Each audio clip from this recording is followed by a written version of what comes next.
Well,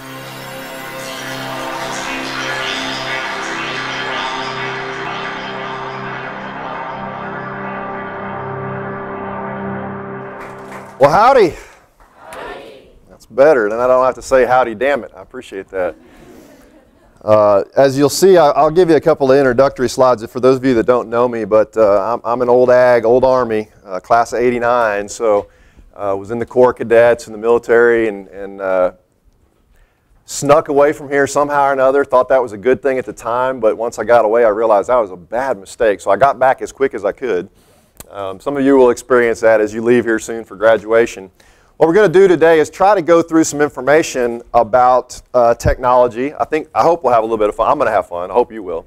I'm going to give you a little bit of background about how I got into the wearable sensors and devices to monitor the human body, human activity, human behavior, that sort of thing. We won't have time today to go deep. Okay, so on the wearable sensors and monitoring the body and stuff like that, I actually am qualified to speak to you about that. I'm a 30-minute internet expert on technology addictions, so we'll do the best we can with that part, but we'll have a little bit of fun with it.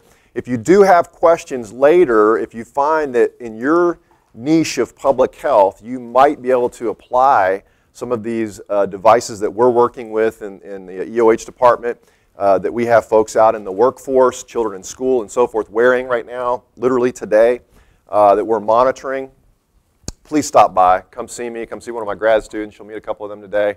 Love to visit with you on it, but unfortunately, again, for an introductory talk today, we won't have time to go too deep. I do hope that at the end of the discussion today, you leave here with a little bit of an understanding of how public health and the part that you deal with might benefit from, and certainly needs to be aware of or conscious of what's happening with wearable technologies and computer technology in general. Hope y'all don't mind, but man, it is hot, so I'm gonna lose this jacket. Get a little less formal here. All right, if I was gonna tell an old Army, Rock and Raquel story, I'd have to roll up my sleeves, but we're not gonna. They're gonna have to stand on one foot the whole time. And y'all know what I'm talking about? No. All right, Ags, the ones of you out there are going to have to fill them in on all these traditions. You guys need to go to a midnight yell practice if you haven't been yet. Make sure you start learning some of the traditions of Texas A&M. It's pretty awesome experience. All right, so I mentioned the military. I worked for Johnson & Johnson for about 7 years, worked for some manufacturing companies, was an executive officer of a NASDAQ-traded company. That's bad because that means your name is on the short list when things go wrong at the company, right? They come looking for you. You have to sign off on all the quarterly filings and everything with the stock exchange. So in '04, I got a wild hair and thought, when I left A&M with my master's, I just couldn't wait to get away. I just wanted to go be a grown-up. I'd already had one kid during grad school. Don't ask me how that happened. Probably some kind of a failure on my part. But anyway, so... he's a great kid, by the way, and he just graduated from A&M. So, it all works out in the end, right? But didn't seem like too smart of a move when I was bouncing him on my knee trying to type my thesis. But, you do what you got to do. And he, like I say, he survived, so it's all good. Stafford knows him. He grew up with him. I got to that point in my career where after being out in the workforce for a few years, and I guess about 15 at that point, I thought, if I'm really going to kind of make a change in my career, I need to go back for more education. And so somehow or another, I convinced myself that I could survive a few more years of graduate education. So I went back for my doctorate in engineering at A&M. And at the time, I really wasn't sure if I wanted to stay in industry, if I wanted to head towards academia. And I suspect, how many of you are doctoral level in here versus master's? 1, 2, 3, 4, okay, just a few. So it is a challenge, even when you're going through the program, trying to decide, academia, corporate world, there's a big difference. About half, again, as much pay in the academic setting, but a lot more freedom, a lot more flexibility to kind of chase your own ideas and set your own research agendas and that sort of thing. So I decided that, it would be best for me. And so in '08, I moved from the corporate world into academia. And it's been wonderful. My absolute favorite part is the interaction with the students in situations just like this today. So again, when we get to the end of this, what I'm hoping is that you leave here with some questions questions you'll seek answers to, discussions you'll have with your peers after you see some of the information that we bring up. If I accomplish that, then I've accomplished my goal. And so after I got going in that, one of the first things I did was I wrote a book in '06 as I was finishing up called Could You Stand to Lose? And it was about this phenomena of technology-induced inactivity. It's something we're seeing in our society. It's very pervasive. For many of you, you're too young to remember, but years ago, the activity level, even in office settings, was much more significant than it is today.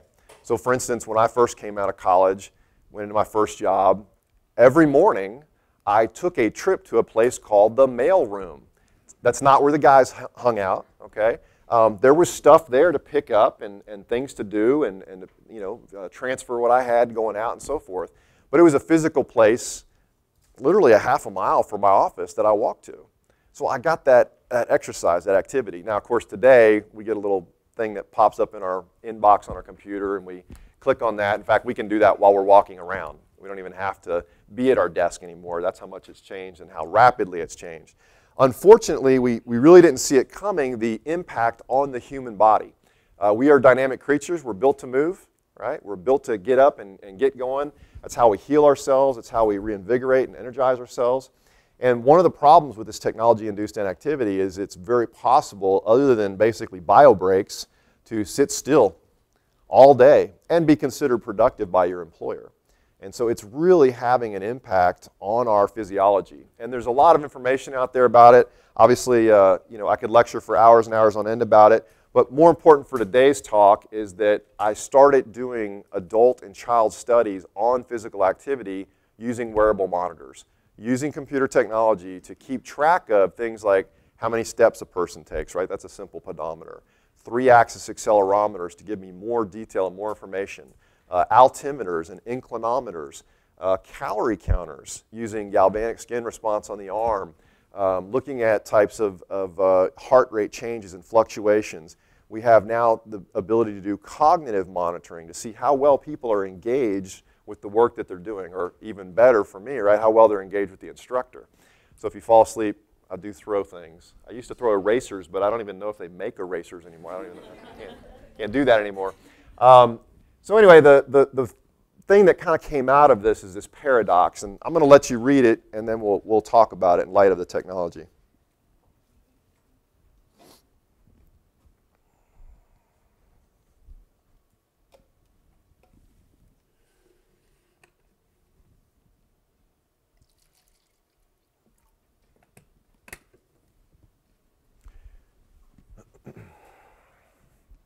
So what are we talking about with forced sedentarism? What do I mean there? Anybody? Yes? I guess just think daily activities that reduce your opportunity to pay. Absolutely. And why the term forced? Like working, sitting in an office for 8 hours Yeah. a day. Absolutely. We are tethered, right? It's our new ball and chain. We are tethered to our electronic devices. They are a leash for us. They have become that for us. So literally, they hold us down, not literally, but figuratively, and they keep us in one place and keep us still.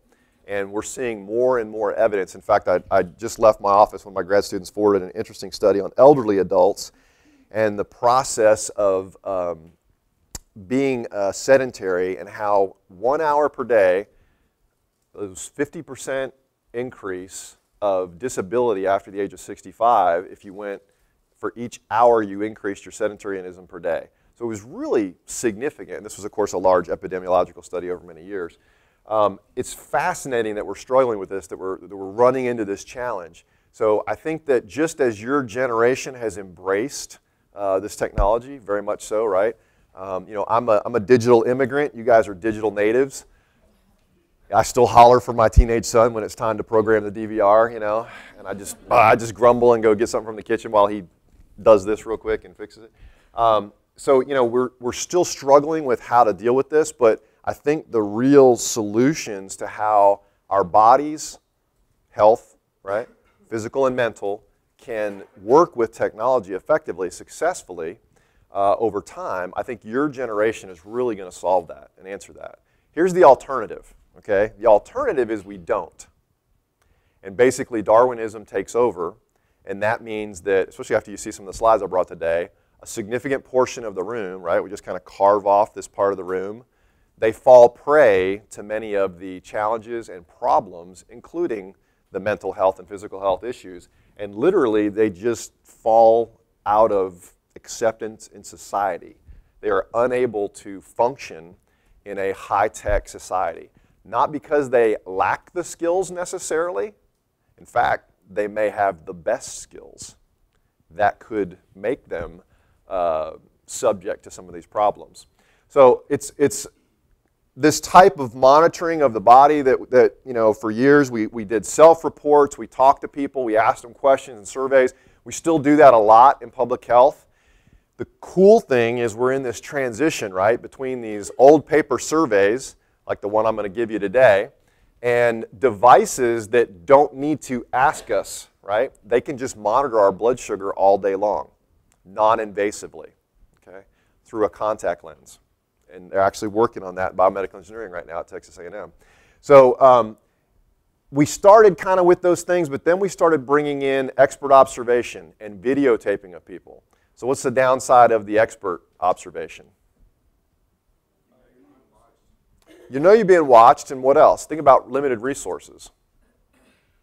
There's not that many experts, right? There's a lot of people who need observing, right? There's not enough experts to go around. What about video? I work a lot in schools with little children. How's that play on the 6 o'clock news? Old creeper professor guy videotaping children, right? I mean, everybody loves to hear that. I know that guy. It's Dr. Benden, the creeper guy. Yeah, not cool, right? We don't even ask the IRB, can we have permission to videotape little children? No, we're not doing that, right? Not happening. Not on my watch. So, but we like video from the standpoint that it does give very good, right, high-def, high-quality information. It's very rich, very robust. That's good. It takes a long time to process it. And again, you've got kind of the creeper factor. Now, we have found with adults, surprisingly, videotaping them at their desk. How many of you think that if I had a video camera kind of sitting over your shoulder, you would alter your behavior during the day at your desk? How many of you think you would? Okay, most of you. How many of you think after 4 hours you would continue to modify your normal behavior at your desk because you know you're being videotaped all day? How many of you?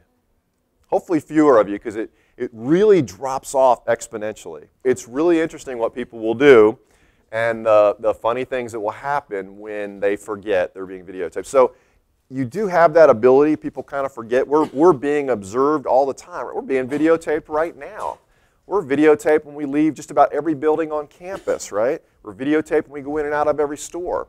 I found out this morning from CNN that every time we walk into a store with our cell phones on Wi-Fi, we haven't disabled the Wi-Fi, that Wi-Fi is looking for a place to find connection, right? When it does that, the places that offer Wi-Fi can triangulate your position in the mall or the store or wherever, and they know exactly where your cell phone is at any given point in time. And so, again, a little creepy, right? A little weird, kind of Big Brother, a little Orwellian, as with much of this information. So there's lots of stuff out there. The video is kind of a drag. It's expensive. It's tough to do. We've put things in the equipment, the tools, the desks, the chairs that monitor the people. We've had them wear different types of devices, body bug sense wears, lots of them out on the market. ActivePal is another one we're working with right now. These are all research grade, if you will. The Fitbit's one you've probably heard. How many of you have heard of Fitbit, right? That kind of thing. Wearable sensors. Fitbit is more of a consumer product. These would be more of your research lab grade level wearable sensors. So 24/7 mechanical and biomarker monitoring is really where we're headed.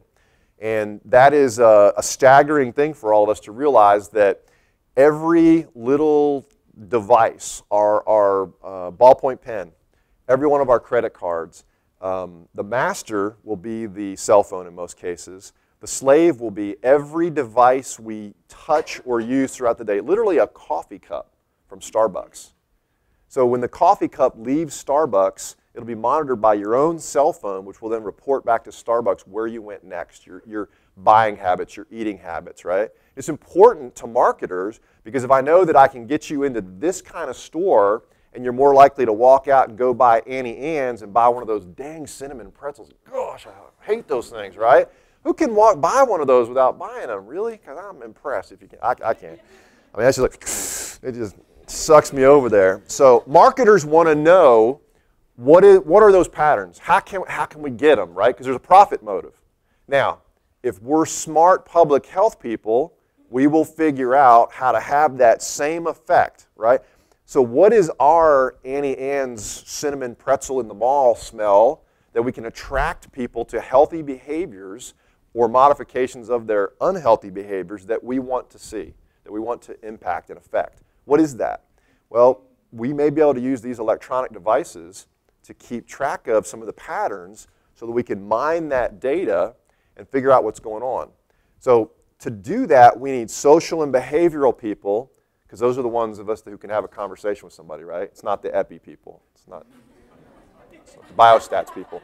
We leave them in the lab with the supercomputer, and we call them, and we say, hey, uploading data to you. Do your thing, right? And they mine that data, and they come back with all this amazing information. And the social behavioral people, right, listen to them, sort of understand some of it, and then they go back out to the public and say, hey, guess what? Let's have a press conference. Let's do this. Let's all, whatever it is, right? They can translate that language to the public where it can be used to change policy and impact ultimately health and wellness. So lots going on in this area, lots of important stuff. It is absolutely a world of isolated gadgets. The cool thing in the next 5 to 10 years, all of these gadgets, as the new Internet Protocol version 6 comes online, all of these gadgets will communicate and talk. They will all seamlessly interact with one another. So whether you've got the new Apple Watch or you've got the Google Glass or whatever it happens to be, if you want to monitor blood pressure, pulse rate, I mentioned glucose, cholesterol, testosterone, whatever it is, live and in real time, we're right there. We're scratching the surface of that every day through devices that are less invasive, sometimes implantable, mostly wearable. And so the scary thing is, and I've told my students this before, that it's very likely that your children will have the opportunity to have 100% of their entire life recorded on video. On purpose by them, okay? I talked to a parent the other day. They have a 2-year-old, and she has set up an email account for the child, and she is sending messages and email photos to that account so that by the time the child is, 18, they'll have this complete album, chronological in order, right, of their entire life. And so you'll see this with things like the Google Glass, which have the capability to record data in video or still photos. But you'll see this more and more kind of becoming the norm. So it's an exciting time, but it's also a little bit scary, I think. Before we go too far, how many of you came to graduate school because you wanted to experience some research, want to be part of some research? Anybody? Well, let's hope most of you, because you're about to be part of some research. So what we're going to do is I want you to take out a pen. I want you to write very clearly and legibly on your envelope your full name. And I want you to put your cell phone in that envelope and give that envelope to Kelly. Okay, she's going to come around with a box. I know a few of you are experiencing anxiety. We have an intervention for that. We'll talk about that. Okay, we'll get you through the coping mechanisms to deal with this. If you just put your name on it, because you're going to get them back in about 10 minutes, so don't stress. Put yourself. I know it's going to be hard to be that long. Put your name on the envelope where you'll be able to read it. Don't worry, none of the cell phones are leaving the room. They're going to be right up here where you can see them so you don't have an anxiety attack.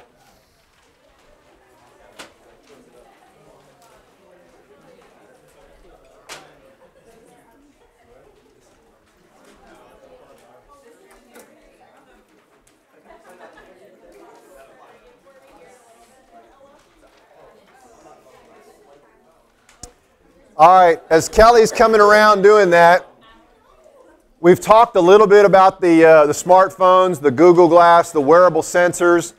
I want to be sure you understand this concept of singularity because it's a very important point from a technological perspective. Singularity is the point we are very close to reaching. We believe now around 2040. Okay? So, Stafford, how old are you going to be in 2040? Probably 58. You'd be about 48. Is that right? 48, you're born 91? Okay, so 48 years old. That's the same age that I'm 46 right now, so real close. So at that point, you should be witnessing technology reaching this point of singularity. Singularity is that point where those artificial intelligence, the AI of the devices we interact with every day, which will be completely always all around us everywhere we go, except for maybe the deep, dark jungles, right? Those devices will be smarter than us. They will be emotionally capable of sensing and feeling emotions. You could hurt their feelings, they could hurt yours. If they learn from you and you have a foul mouth, they will pick up on that and have a foul mouth, just like your friends pick up from each other, right? So these devices will become very, very human-like.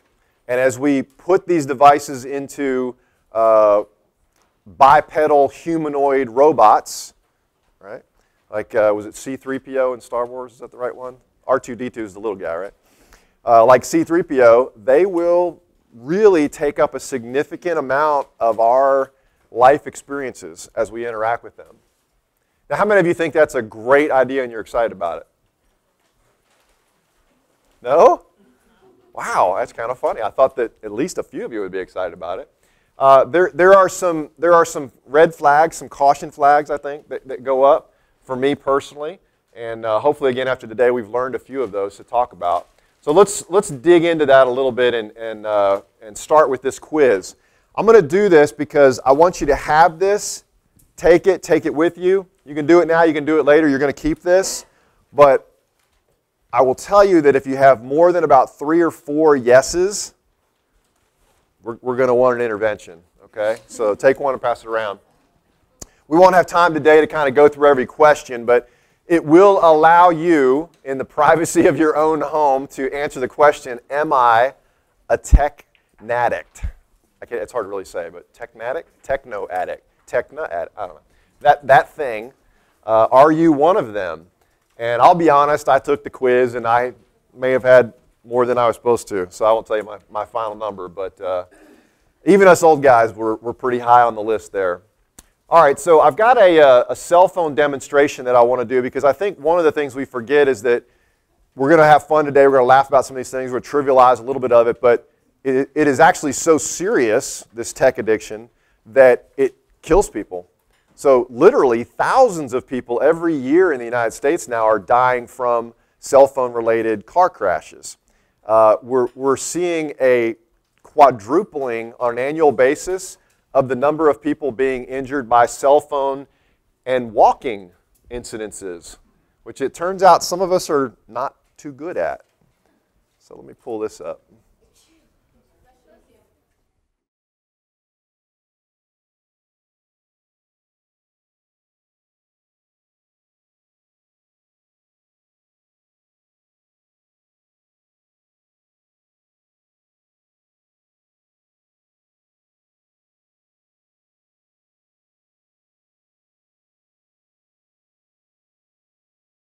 It is maddening for everyone else. It is an epidemic, texting while walking. And tonight, one town is saying it's time to level fines against people who walk into the streets heads down, everybody else trying to dodge them.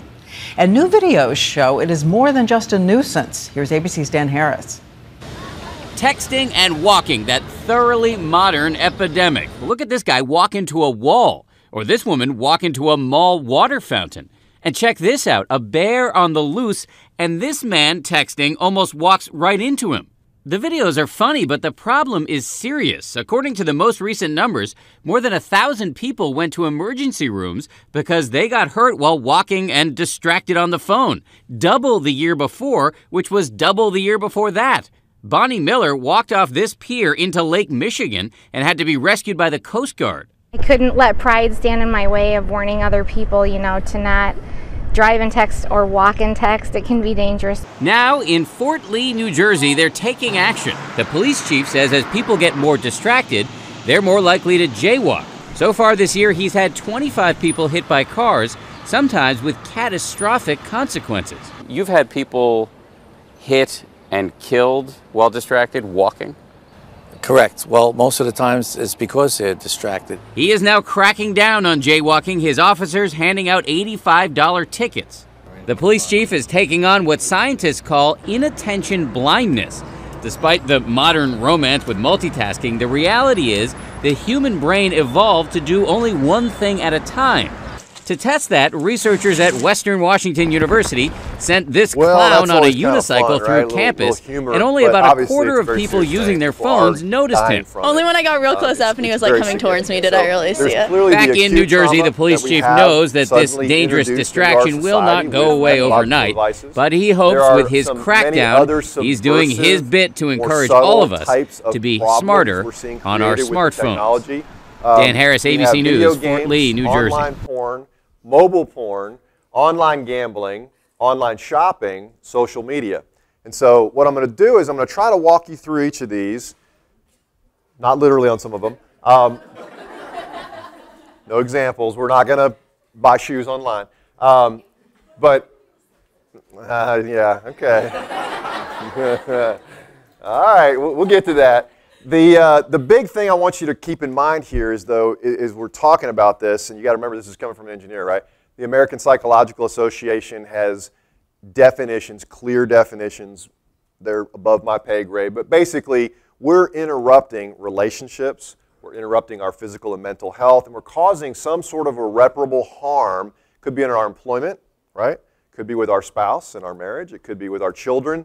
To the point where there is a need for a formal intervention that's required by yourself, because you are capable of self-intervening, and sometimes, unfortunately, others. And so we'll keep an eye on that understanding of addiction and what it means as we go through some of these talks. So let's start with video games, because we don't have a ton of time, but video games is a huge industry. It's targeting primarily young males. On the, I guess, like Call of Duty type games and that sort of thing.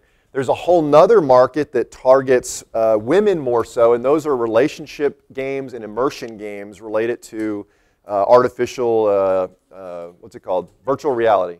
So how many of you have an avatar in some sort of a world other than the one we're in today? Anybody?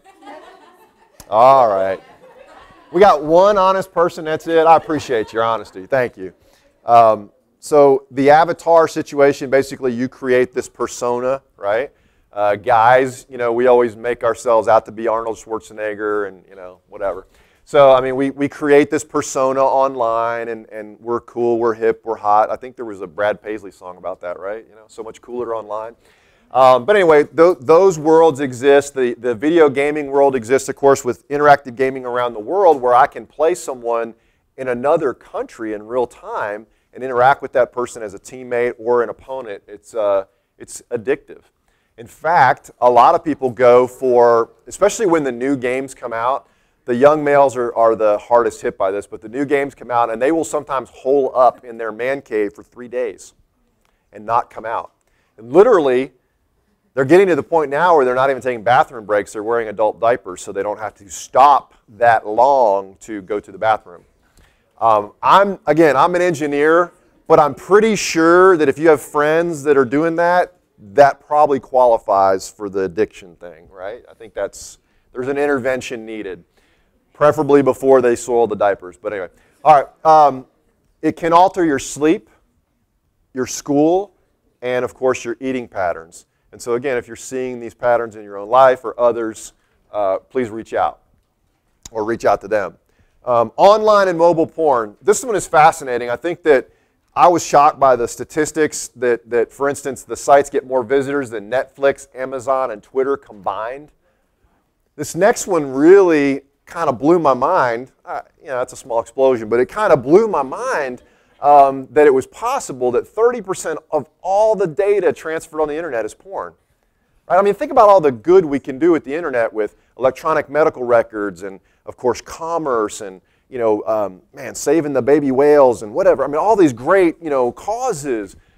And a third of all the data transferred is porn. 70% of men and 30% of women watch porn weekly. That's interesting. As a representative of the male of the species, I wasn't that surprised about the men. I was actually kind of taken aback about the 30% of women watch porn weekly. 50% of men in the last 48 hours. And that number is actually an interesting one. How many of you are churchgoers of any kind? Synagogue, church, temple, anything? Okay. 48% of men in the last 48 hours who don't go to church, 52% of men in the last 48 hours who do go to church. So, hey, just a shout out to my brethren in the pews with me on Sunday. But anyway, So guys, if I could get all the guys to stand up for me, all the men, just stand up for me. All right, now you guys decide amongst yourselves. Every other one of you gets to sit down. Yeah, all right. Just everybody sit down. That's fine. Everybody. All right. Well, at least we got a little blood flow in there, a little blushed. That's good. So this is a significant number. It's a significant percentage, obviously. It really starts to tap into, particularly with the males who are the higher addicted of the group rather than women. Not just because men seem to partake more, they seem to become addicted more. But 2/3 of the employee computers, right, at work, in other words, contain porn access during work hours. That's always exciting if you're the HR manager, right? 10% of all those involved become addicted. And again, the majority of those are male on the addiction side. So it's a very significant problem. There are a lot of things popping up in public health.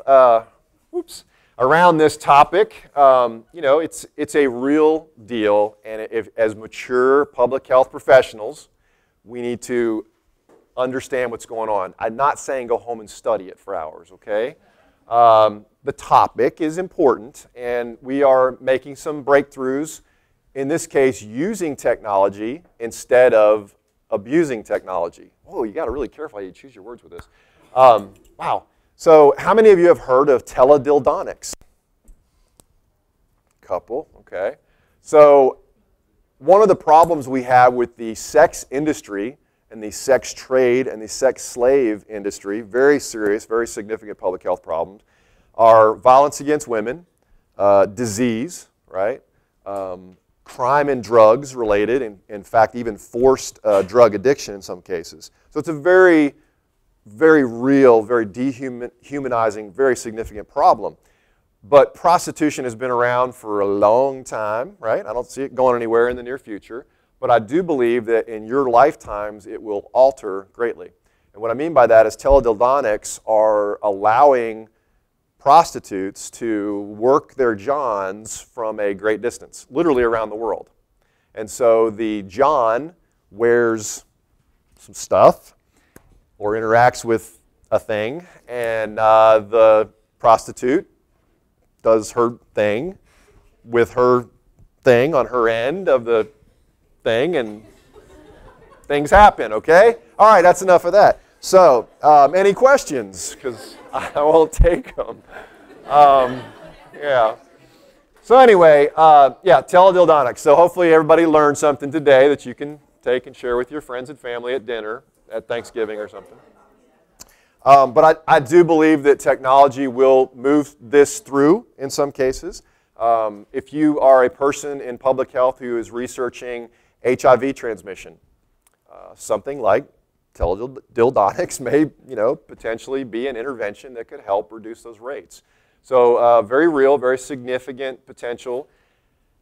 I'm not that guy. I'm not navigating in that space. So again, I can't answer your questions on it. But there's a lot of information out there on the web if you are curious and you do want to check it out.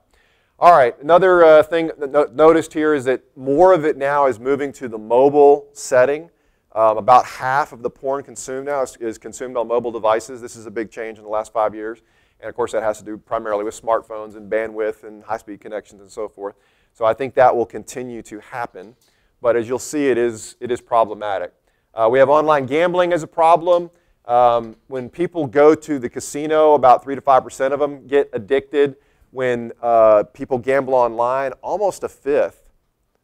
And this was the highest number I found. There were some numbers lower, closer to 10%, which is still double the in-person addiction rates. So there's something going on with that anonymity or whatever it is, or not having to go someplace physically and sit in front of somebody. The virtual dealer, I guess, seems to be more addictive. So there's some information here. We won't have time to go through it today, but there are some kind of tests like preoccupation, greater amounts of money, unsuccessful attempts to stop it, irritability and restfulness. These are actually pretty classic kind of addictive signs of any of these, not just gambling. Online shopping is a real problem. 120 purses, who doesn't need that? 242 pairs of shoes, 27 collectibles, salt and pepper chips. You might be addicted to online shopping, right? This is one of those things that women tend to suffer from more than men. That's one of the few, actually. Surprisingly, on the gambling, 57% of the online gamblers are women.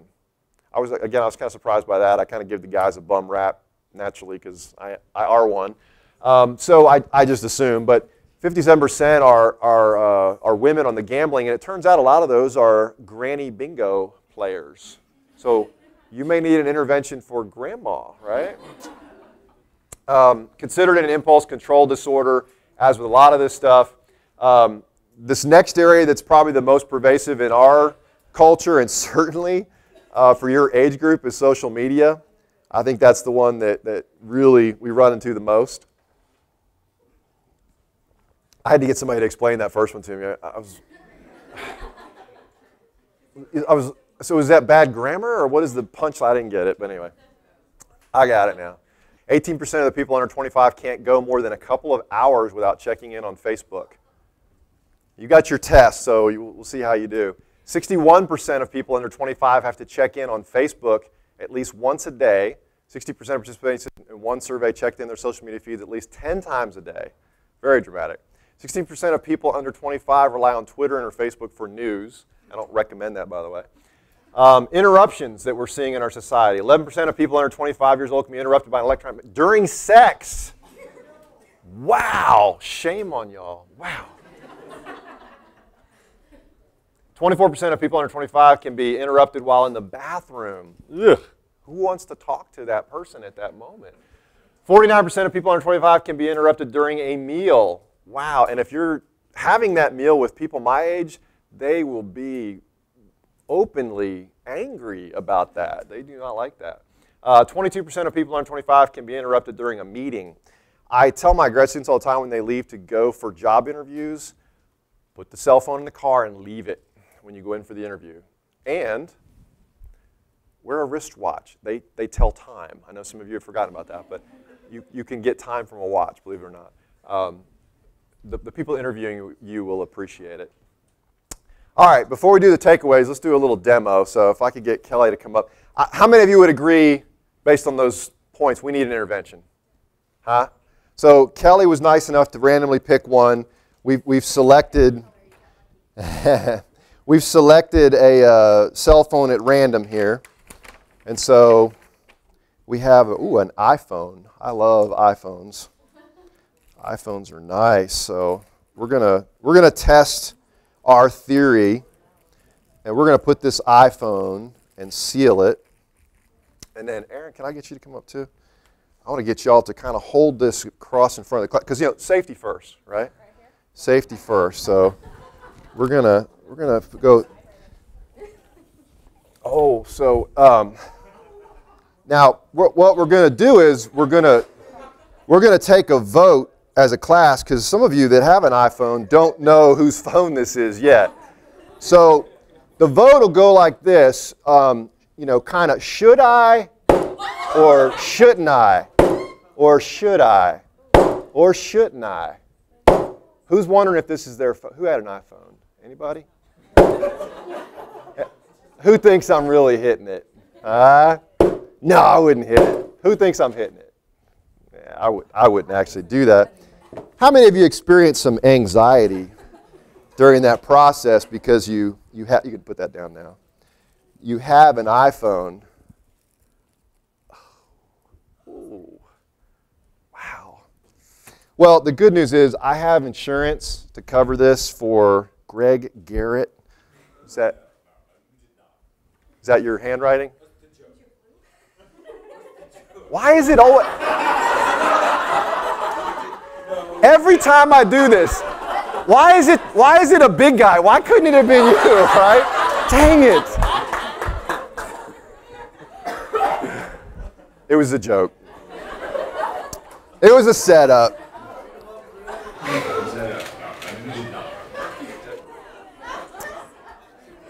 That was, however, my teenage son's phone who misbehaved this week, so let that be a lesson to you.